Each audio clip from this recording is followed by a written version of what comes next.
The sky over County Cork was grey the morning, and Bonny came screaming into the world, an omen, some would later whisper, of the fire that would dwell within her.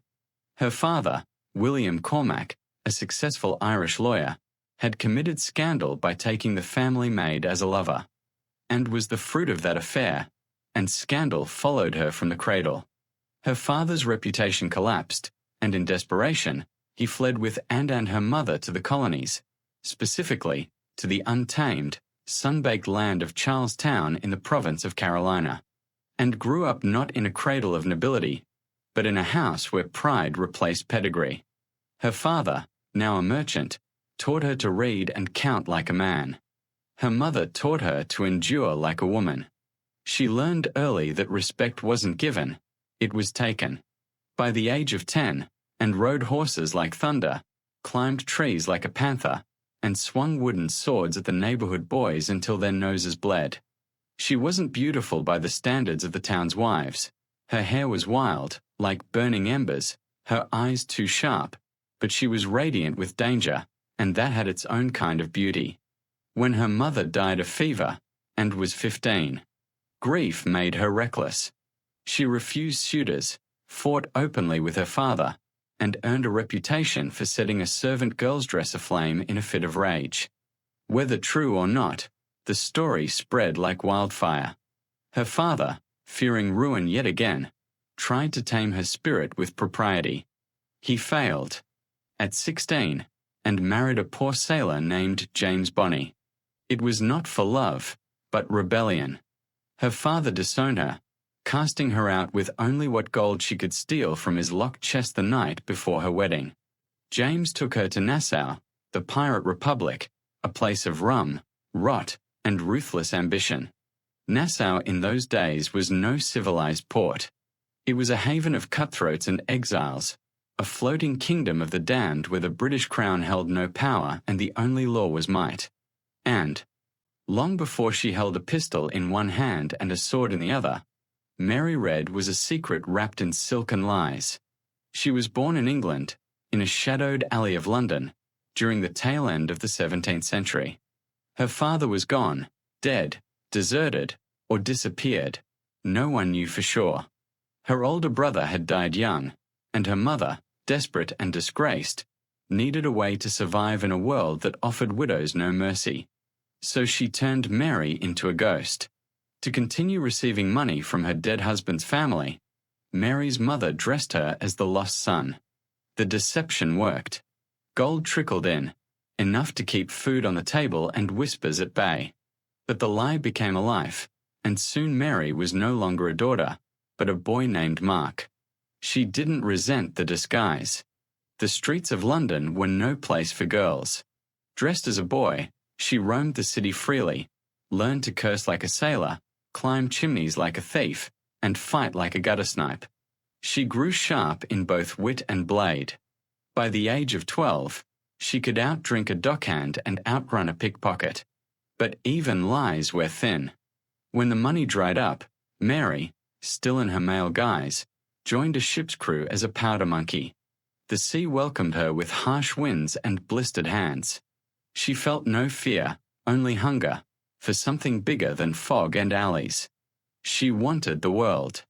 And the ocean, in its cruel way, promised it. In time, she enlisted in the British Navy, still as a man, and fought in Flanders. There, amid the smoke and blood of battle, she met a fellow soldier. They shared everything: food, secrets, laughter, and eventually, love. Mary revealed the truth. He didn't flinch. They married in secret, left the military, and opened an inn together, dreaming of a quiet life. But peace is a fragile thing. He died within a year. Fever or blade, the story is lost to time. Heartbroken and penniless once more, Mary had no choice but to don the mask again. She became Mark Read once more and boarded a merchant ship bound F. The port of Nassau in the early 1700s was no mere town. It was a kingdom of rogues. A place where cannon fire replaced church bells, and men and women with blood-stained boots ruled over liquor-stained decks. Its docks groaned with broken ships and its taverns echoed with songs sung off-key by the damned. No laws. No gods. Only the sea and those wild enough to claim it. It was here, beneath the burning Caribbean sun, that two fires crossed paths. And Bonny had already begun making a name for herself. Sailing aboard Calico Jack Rackham's sloop, she was no mere decoration. She fought with fury, dressed in men's clothes, and carved fear into enemies with each cut of her blade. Yet even amidst a crew of cutthroats, and remained distant, watching always, never quite trusting. Her past still haunted her, and perhaps, somewhere deep inside, she feared she was alone in her rage.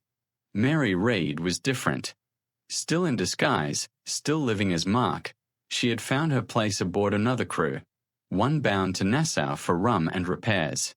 She didn't drink to forget like the others. She drank to remember the cold air of England, the warm touch of a lost love, the laughter of soldiers in muddy trenches. But those memories grew quieter each day. They met during a brawl. It began like most Nassau evenings, with rum, dice, and a sailor accusing someone of cheating. Chairs shattered. Bottles flew. Fists thundered.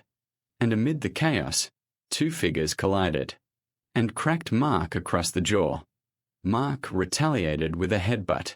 The crowd pulled back, letting the two dance in blood and firelight. It was only when and pinned the stranger to the wall, dagger pressed under the chin, that she truly looked and paused. The eyes.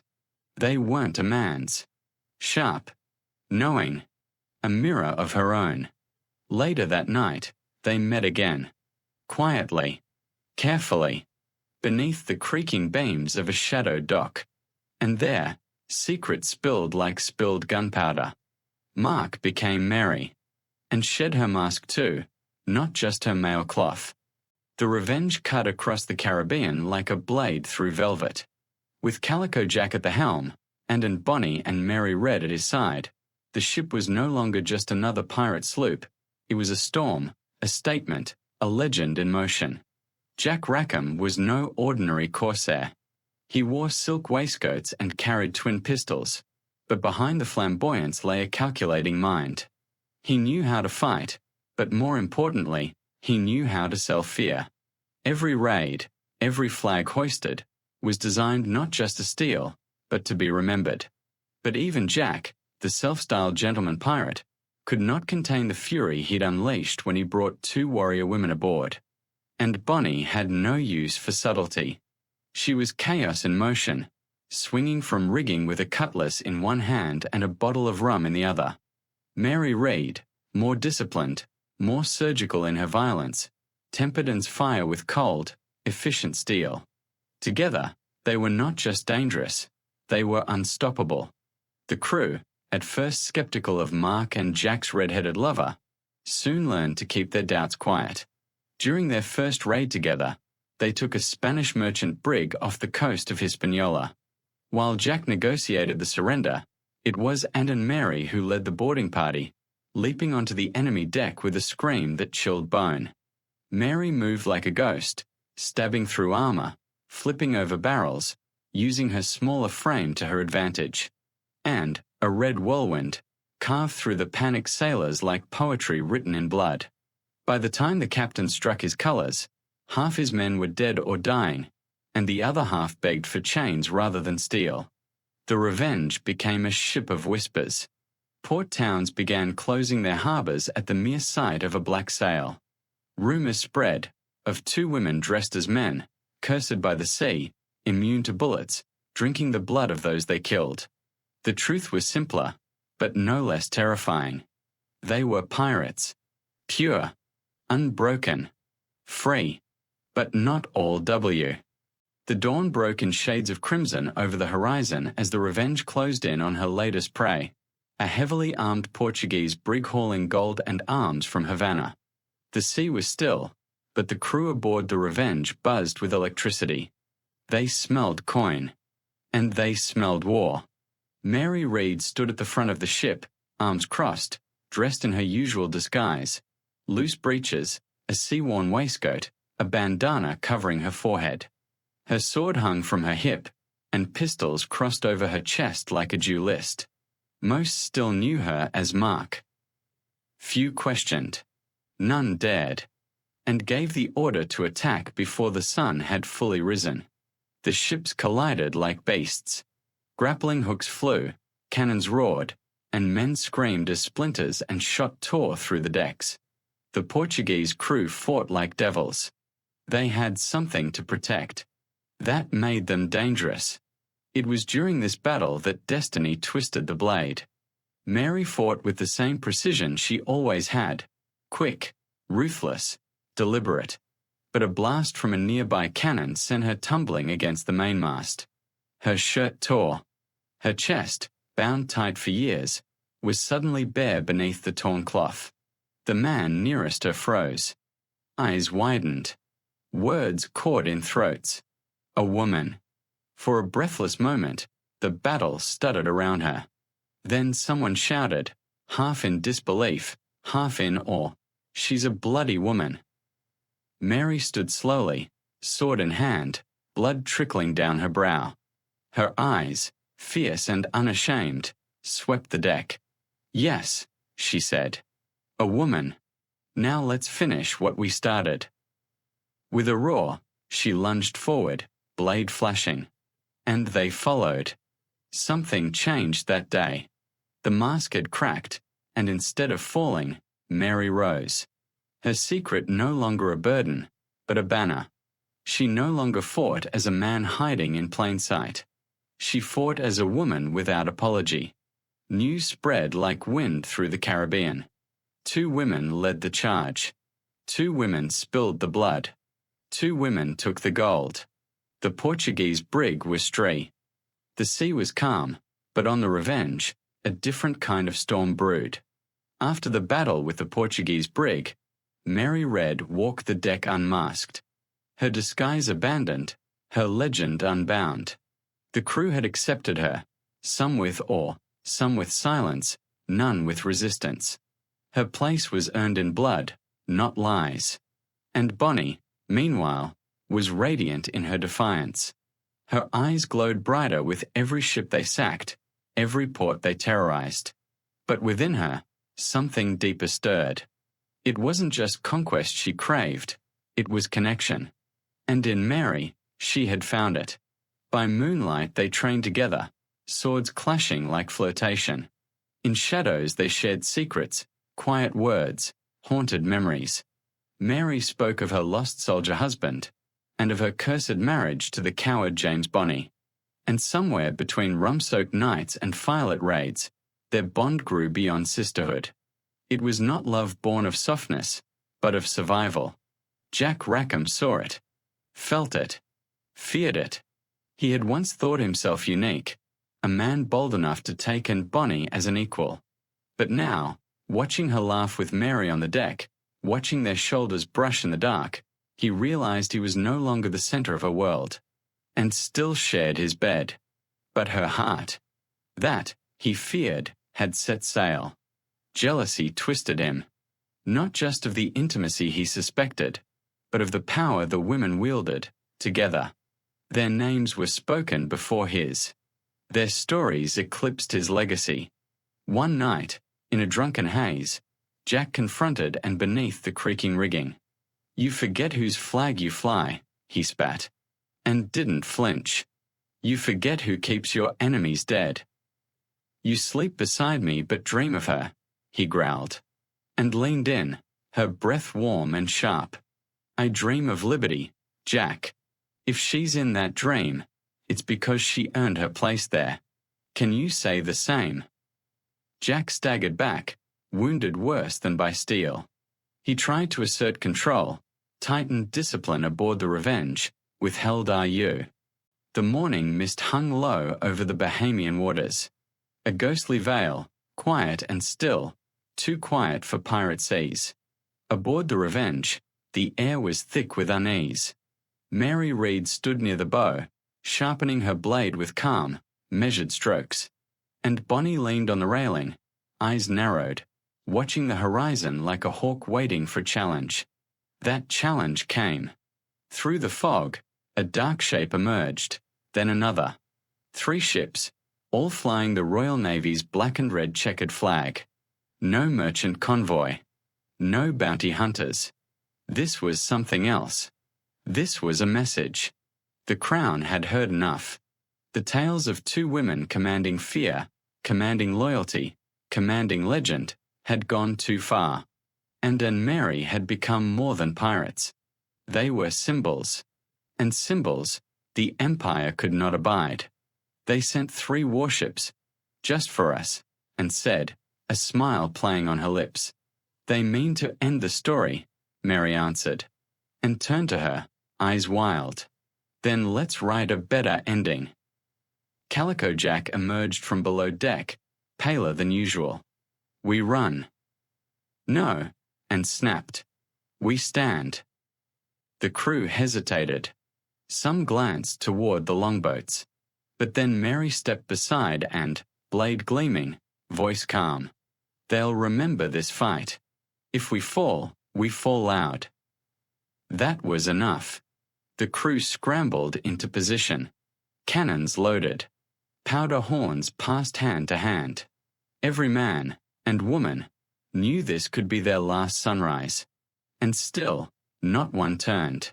As the Navy ships closed in and climbed the mast, unfurled the black flag, and beneath it, a blood-red banner she had sewn herself, a flaming heart pierced by cross cutlasses. The crimson flag rose into the sky. No mercy. No surrender. The battle began with thunder. Cannons screamed. Wood shattered. Smoke swallowed the sky. The Revenge danced between the Navy vessels, outmaneuvering the heaviest ships like a ghost among giants, and led the deck charge, leaping onto the closest frigate with a war cry that froze hearts. She fought with. The chains were heavy, but not heavier than pride. And Bonny and Mary Read stood shackled in the damp, stone-walled courthouse of Spanish Town, Jamaica. Days ago, they had ruled the sea.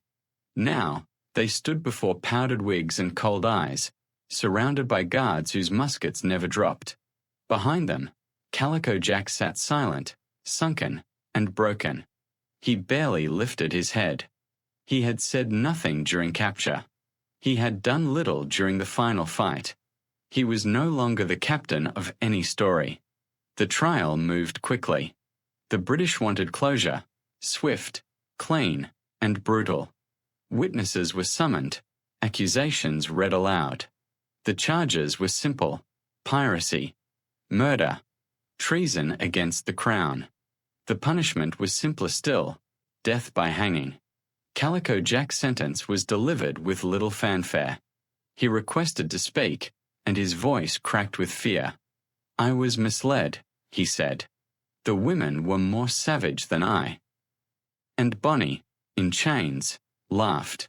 "If you'd fought like a man, you wouldn't hang like a dog."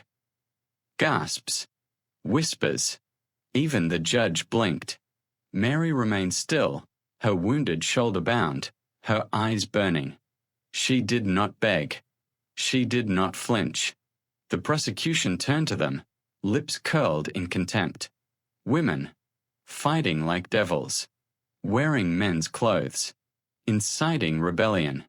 Do you think yourselves above judgment? And stepped forward, the rattle of her chains echoing like war drums.